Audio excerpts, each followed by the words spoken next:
Assalamu alaikum students of grade 6. How are you all? I hope you all are doing well and great. Today we are going to start the chapter 5, which is about atoms, molecules, mixtures and compounds. We have studied in the previous chapters that cell is the basic unit of life and cell combines to form tissue. जैसे कि हमने पहले भी पढ़ा कि cell जो है वो हमारी बुनियादी यूनिट है ज़िंदगी का, और जब वो मिलते हैं तो हमें टिश्यू बनते हैं। इसी तरह similarly atom is the basic unit of matter and atoms combine to form molecules. इसी तरह जो एटम है वो बेसिक यूनिट है किसी भी मैटर का, और जब यही एटम्स कंबाइन हो जाते हैं, एक दूसरे से मिलते हैं, तो हमें मॉलिक्यूल्स मिलते हैं। It is important to remember that organism cannot exist without cell. ये हमें याद रखना चाहिए कि कोई भी ऑर्गेनिज्म जो है वो सेल के बगैर नहीं रह सकता। Similarly matter cannot exist without atoms. इसी तरह जो मैटर है वो एटम्स के बगैर नहीं रह सकता। अच्छा, in this chapter we will discuss atoms and molecules and also the combination of different atoms and molecules.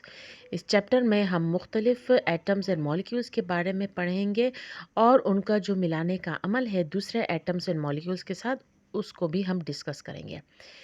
हमारा पहला टॉपिक है atoms and molecules. The different features of atoms and molecules are discuss below. Atoms के and molecules के जो मुख्तलिफ़ सूरतें हैं, उसको हम अभी यहाँ पे तफसील में बात करेंगे। एटम्स क्या है? Everything around us is made up of matter and matter is composed of atoms.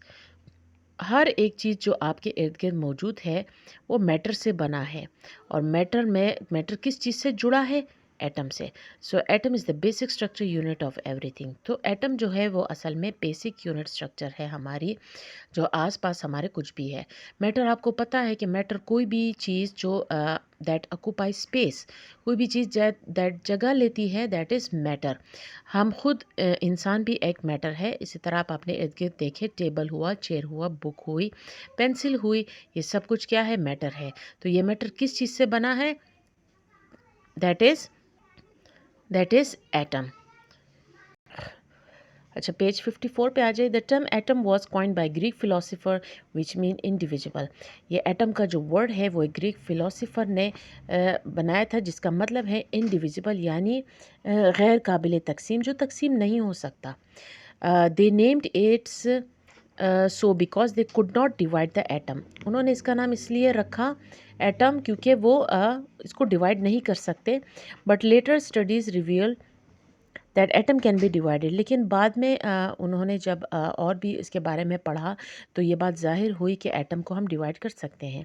It has सब एटॉमिक पार्टिकल्स। उसके कुछ सब एटॉमिक पार्टिकल्स होते हैं, ज़र्रे होते हैं। There are 118 types of atom still discover or made. 118 types of atom उन पता भी चले हैं और बनाए भी गए हैं। Atoms are different from one another because of the subatomic particles in each atom are different in number. हर एक एटम जो है वो अपने सब एटॉमिक पार्टिकल्स, ज़र्रों और या टुकड़ों की वजह से एक दूसरे एटम से मुख्तलिफ हैं। अच्छा, molecule. Most of the atom can not exist independently. बहुत ज़्यादा जो एटम्स हैं, पहले तो आपको ये बात क्लियर होनी चाहिए कि एटम क्या है। हर एक मैटर में एटम मौजूद होता है, और अगर एटम नहीं होगा तो कोई भी मैटर एग्जिस्ट नहीं करेगा। अब हम आते हैं मॉलिक्यूल पे। Most of the atom can not exist independently. बहुत सारे एटम्स जो होते हैं वो इंडिपेंडेंटली नहीं रहते, यानी वो अलहदा नहीं रह सकते। They tend to combine chemically with other atoms to get themselves stabilize, hence forming a molecule. वो किसी दूसरे एटम के साथ केमिकली तौर पे कंबाइन हो जाते हैं ताकि वो एक मॉलिक्यूल बन सके। नाउ रिमेंबर कि हमारे पास अगर एक एटम है और दूसरा एटम आ गया, तो एक से ज़्यादा एटम जब मिल जाएंगे तो हमारे पास क्या आ जाएगा? मॉलिक्यूल। अगर एक एटम है so it is one atom, वो एटम ही कहलाएगा। लेकिन एक या दो या तीन से ज़्यादा एटम हमारे पास आ जाए या दो से ज़्यादा एटम मिल जाए, so then it's become a molecule. So a molecule is a chemical combination of two और more atoms of same or different types. यानी या तो वो सेम टाइप के भी एटम हो सकते हैं या डिफरेंट टाइप के भी एटम हो सकते हैं। अगर ये दोनों किस्म के एटम एक दूसरे के साथ केमिकली कंबाइन हो जाते हैं तो हमें क्या मिल जाता है? Molecule. On the basis of type of combining atoms, molecules are classified as homoatomic and heteroatomic molecule. अब molecule को हमें दो ग्रुप्स में हमने क्लासिफाइड किया है, तकसीम किया है। One is homoatomic and the other is heteroatomic. If combining atoms are of same type, the molecule form is homoatomic. अगर एटम्स जो हैं वो सेम किस्म के हैं, यानी फॉर एग्जांपल ऑक्सीजन है और वो ऑक्सीजन के साथ ही कंबाइन हो जाता है, तो हमें तो मॉलिक्यूल मिल गया ना, क्योंकि एक से ज़्यादा एटम हो गया, मॉलिक्यूल भी हमारा मिल गया। और अगर वो एटम सेम टाइप के हैं, then it is called homo atomic. For example, two atoms of oxygen combine chemically and form oxygen molecule. For example, वो कह रहा है कि अगर दो एटम सेम यानी ऑक्सीजन के कंबाइन हो जाते हैं तो वो क्या कहलाएगा? Homo atomic. Similarly hydrogen, fluorine, iodine are homo atomic molecules. ठीक है, यहाँ पे इन्होंने डायग्राम में भी दिखाए हैं, दो हाइड्रोजन है। अव्वल तो ये दो हाइड्रोजन मिले, एक एटम नहीं रहा, एक एटम, ये दो एटम्स है, दो एटम्स मिले, हमें क्या मिला? मॉलिक्यूल। हाँ, और अगर वो एटम सेम है यानी दो हाइड्रोजन है, then it is called homoatomic. So दो ऑक्सीजन है, दो क्लोरीन है, दो आयोडीन है, so they are called homo atomic molecules. ठीक है, बट द केस में not be the same always, हमेशा यही हल नहीं रहता। कंबाइनिंग एटम्स में बी ऑफ टू और more different types, thus forming heteroatomic molecule. अगर जो एटम कंबाइन हो रहे हैं वो हमेशा सेम कंबाइन नहीं होते, कभी कभार क्या होता है कि मुख्तलिफ एटम भी कंबाइन हो जाते हैं, और जब ऐसे केस हो जाता है तो उसको हम बोलते हैं heteroatomic molecule. Water is a heteroatomic molecule containing two hydrogen and one oxygen atom.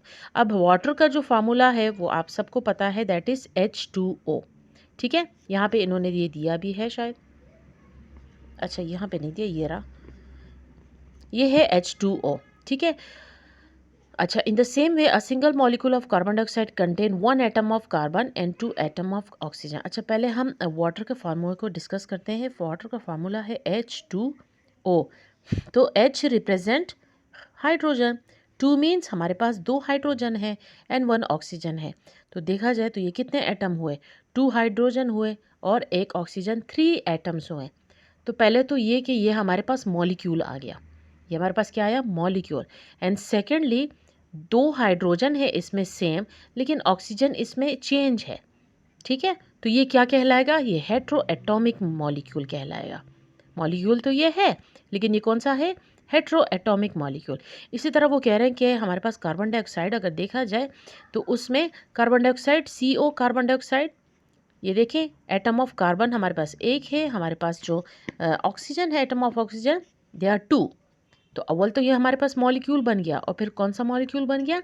Heteroatomic molecule. ठीक है, अच्छा, इंटरेस्टिंग इन्फॉर्मेशन में देखें, homo atomic molecules are gases, ये गैसेस होते हैं। And molecules are neutral, molecules हमेशा न्यूट्रल होते हैं, दे कैरी नो चार्ज, उनका कोई चार्ज नहीं होता। अच्छा, पेज 55 पे आ जाइए। अभी हम डिस्कस करेंगे एलिमेंट्स के बारे में कि एलिमेंट्स क्या है। We cannot see an atom but when atoms are group together we can see them. हम एटम को नहीं देख सकते तब तक जब तक वो ग्रुप में ना बन जाए। This atoms might be group into molecules, और जब वो ग्रुप में बनते हैं तो वो मॉलिक्यूल्स बनते हैं जॉइनिंग केमिकली, केमिकली वो जॉइन हो जाते हैं, दैट इज़ होमो एटॉमिक, और exist as simple grouping, that is atoms in iron. So an element can be defined as, element को हम किस तरह डिफाइन कर सकते हैं? a substance that is made up of only one type of atom is known as element।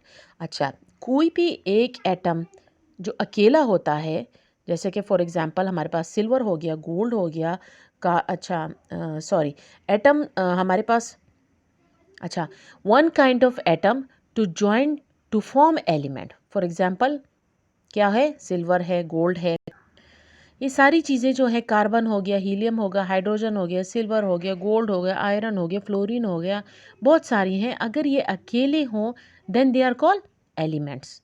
ठीक है, then they are chemically join with another atom, they are called molecule। तो a substance that is made up of only one type of atom is known as an element। As there are 118 types of atoms, so we have 118 elements so far। अगर हमारे पास 118 types of atoms है तो हमारे पास 118 elements भी है अभी तक। ठीक है। Hydrogen, oxygen, gold, silver are और एलिमेंट्स, ये सारे एलिमेंट्स हैं। Atoms of iron are different from atoms of silver. Iron के जो एटम्स हैं वो सिल्वर के एटम से थोड़े डिफरेंट हैं। If a block of iron can be broken down into smallest possible pieces that is smaller than dust, we will find atoms as its constituents. हमें atoms के फिर टुकड़े मिलेंगे अगर वो कह रहा है कि आयरन को हम छोटे छोटे टुकड़ों में कर दें। These atoms would still exhibit the properties of iron. लेकिन ये जो छोटे छोटे टुकड़े होंगे ना, ये फिर भी आयरन के खसूसियात ही दिखाएंगे, क्योंकि खासियत जो होगी वो उनसे जाएगी नहीं। So atom is the smallest possible unit of an element that retain all the properties of that element. Atom जो है वो सबसे छोटा मुमकिन छोटा स्मॉलेस्ट यूनिट है किसी भी एलिमेंट का, कि वो उसमें पाए जाते हैं उनके अपने प्रॉपर्टीज़, यानी अपनी प्रॉपर्टीज़ जो होता है वो नहीं खोता। ठीक है।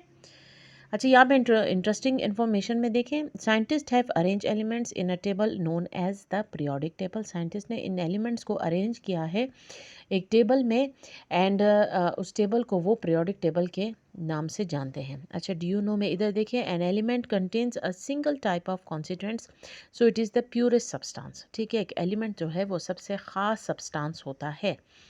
Elements have codes. अब एलिमेंट्स के कोड्स भी होते हैं, उसको हम डिस्कस करते हैं। Elements are written using the abbreviation of their names which are called symbols.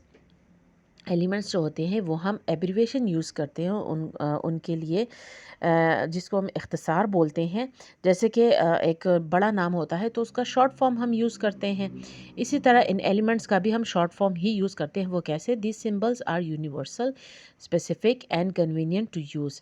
ये सिंबल्स आम होते हैं और ख़ास होते हैं यूज़ करने के लिए। Scientist have adopt the following ways to assign symbols to elements. ठीक है। First letter of name of the some elements is their symbol, it is written in capital. आप इधर देख सकते हो, ये कुछ एलिमेंट्स हैं, जैसे हाइड्रोजन है तो इनका पहला वाला लेटर इन्होंने इनका एब्रीविएशन बनाया हुआ है। ठीक है, H. Oxygen O, carbon C, fluorine F, nitrogen, iodine I, boron B, sulphur S, phosphorus P. अच्छा, समटाइम्स टू एलिमेंट्स में have the same initial letters. कभी कभार एक एलिमेंट सेम नाम के होते हैं, जैसे हाइड्रोजन हो गया और हीलियम हो गया, तब वो लोग क्या करते हैं, उन्होंने क्या किया है पीरियोडिक टेबल में कि हीलियम है, helium is also start from H and hydrogen also start from H. So hydrogen को उन्होंने एच से लिखा है और हीलियम को उन्होंने एच ई से। ठीक है। इसी तरह मैग्नीशियम हो गया वो एम जी, क्लोरीन को सी एल, ये सारे आप इधर देख सकते हैं। Bromine, silicon. Some elements have their names from Greek or Latin origin, so their symbols represent their Greek or Latin names. इनको जो सारे ये नाम मिले हैं ये ग्रीक एंड लैटिन ओरिजिन से मिले हैं। अच्छा, नेक्स्ट पेज में भी इन्होंने कुछ यहाँ पे दिए हैं कॉमन नेम। देखिए, सोडियम है तो इसका सिंबल एन है, तो ग्रीक एंड लैटिन नेम इसका नेट्रियम है। ठीक है। पोटेशियम का सिंबल जो है वो के है, तो उसका जो ग्रीक एंड लैटिन नेम है वो केलियम है। तो इस तरह इन्होंने यहाँ पे आयरन का दिया है, सिल्वर का, मरकरी का भी दिया है। ठीक है, आज के लिए इतना काफ़ी है। I hope you understand the topic. Please subscribe my channel and like my video. Thank you.